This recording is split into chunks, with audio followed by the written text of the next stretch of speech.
क्या आप भी सब्जी की खेती में हर बार मुनाफा कमाना चाहते हैं और कीड़ा बीमारी से कम जूझना चाहते हैं?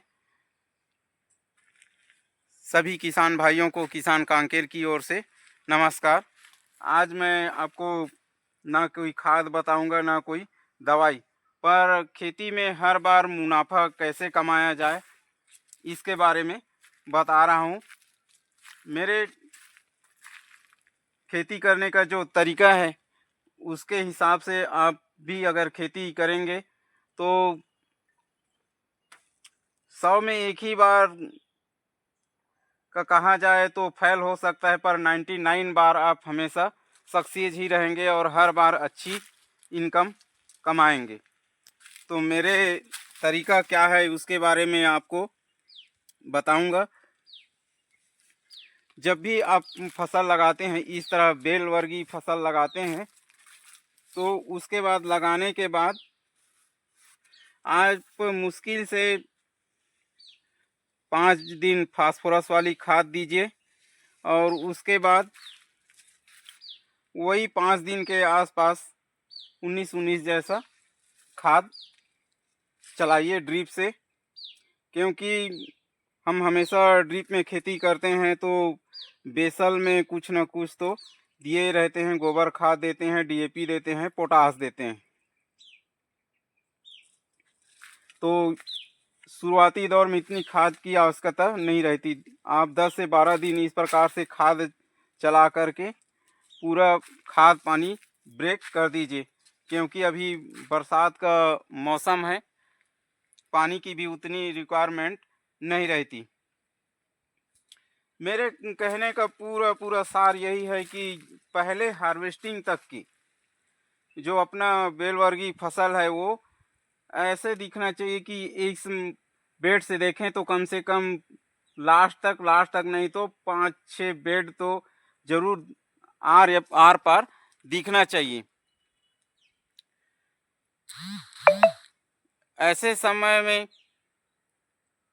जब बारिश का मौसम रहता है और कैनोपी अगर अधिक बन गया तो ये आप समझिए कि अगर आपने कैनोपी बना लिया इस बेड से उस बेड दिखाई नहीं दे रहा है, तो आप ये मान के चलिए कि आप फसल को अच्छा नहीं बना रहे हैं बल्कि बीमारी का पूरा घर बना रहे हैं। आप देख रहे हैं मेरे फसल को, यहाँ पर बड़ा फल तो नहीं है, पर दूसरे बेड में कल ही मेरा हार्वेस्टिंग चालू हो जाएगा। पर जो कैनोपी है वो एकदम खुला खुला है और अभी बारिश का दौर है, सितंबर का महीना चल रहा है, रुक रुक के काफ़ी बारिश हो रही है। तो जब हम स्प्रे करते हैं और अगर कैनोपी बढ़ गया है तो दवाई जो है वो जहाँ तक हमें पहुँचानी रहती है वहाँ तक पहुँच नहीं पाता और हमें बीमारियों पे कंट्रोल नहीं मिल पाता। तो आप खाद पर पूरा संतुलन बनाकर रखिए, थोड़ा धैर्य बना के रखिए कि हमें पहले हार्वेस्टिंग तक के कोई खाद ऐसे नहीं देना है कि कैनोपी एकदम भर जाए। जब पहला तोड़ाई हो जाए कम से कम, उसके बाद ही खाद का अपने को शेड्यूल तैयार करना है कि अब मुझे हार्वेस्टिंग चालू हो गया, क्या खाद देनी है, कैसे दूं। ये सब मुख्य बात है, ये जो है फसल के उत्पादन में बहुत बड़ी भूमिका निभाती है। अगर आपने इस तरह से मैनेज किया, पहले हार्वेस्टिंग तक के अपने को कैनोपी थोड़ा खुला खुला रखना है, और आपने अगर पहला सेटिंग अच्छा से बना लिया, जब हम खाद पानी थोड़ा कम देते हैं तो पौधा स्ट्रेस में रहता है और अपना वेजिटेटिव ग्रोथ के बजाय जो फ्लावरिंग और फ्रूटिंग के लिए पौधा ज़्यादा ध्यान देता है। और ऐसे कंडीशन में हम देखते हैं कि हमेशा हमें पहले ही हार्वेस्टिंग पर बहुत अच्छा प्रोडक्शन मिलता है।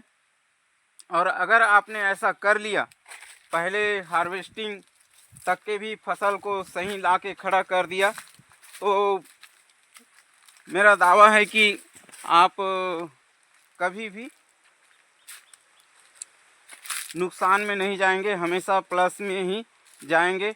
अगर इस तरह से आप खेती करते हैं तो आप देखेंगे कि पहले ही हार्वेस्टिंग में जो है वो आपका फसल भारी उत्पादन देने वाला है। देख रहे हैं मैंने लौकी लगा रखा है, ये मेरा दूसरा फसल है। दूसरा फसल मतलब इस बेड में दूसरा फसल है। पहले इसमें खीरा था, मैंने 2 बार बेसल भर दिया है और खाद पानी बंद कर दिया था। मुश्किल से अभी तक के पहले हार्वेस्टिंग के लिए तैयार है, पर मैंने मुश्किल से 3-4 रोज़ ही बीच बीच में खाद दिया है।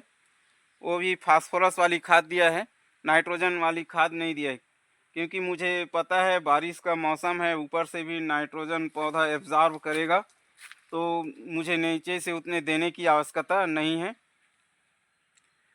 और ये तो आप देख ही रहे हैं, इतने बारिश होने के बाद भी एरिएशन अच्छा होने के कारण, जो बात मैं फोकस कर रहा हूँ कि कैनोपी उतना नहीं बनाना है, तो एरिएशन अच्छा होने के कारण अभी तक के मेरे लौकी में किसी तरह की ब्लाइट बैक्टीरियल का कोई भी स्पॉट नहीं दिख रहा है। हवा का आदान प्रदान जब अच्छा होगा और तभी जाके जो है कीड़ा बीमारी कम आएगी।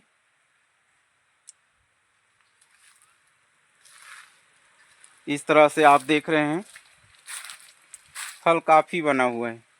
मैं आपको जैसे बताया कि जब ज़्यादा खाद नहीं देते वेजिटेटिव ग्रोथ टाइम, तो पौधा जो है अपना फसल जो है वो वेजिटेटिव ग्रोथ में कम और फ्लावरिंग फ्रूटिंग में ज़्यादा ताकत लगाती है, और जड़ें जो हैं वो लंबी लंबी दूरी तक के जाती हैं। इससे बेनिफिट ये होता है कि पौधा जो है वो भोजन अधिक बना पाता है और पहले ही हार्वेस्टिंग में ज़ोरदार कमाई होने लगती है। इस प्रकार से आप देख सकते हैं सभी तरह ऊपर से नीचे तक के लौकी में फल आ गया है, और ये तभी संभव है जब पौधा वेजिटेटिव ग्रोथ में कम और फ्लावरिंग फ्रूटिंग में ज़्यादा ध्यान दे। ये सब पौधा नहीं, हमें ही करना है। हमें ही करना है मतलब कैसे प्रबंधन करना है उसके ऊपर निर्भर करता है।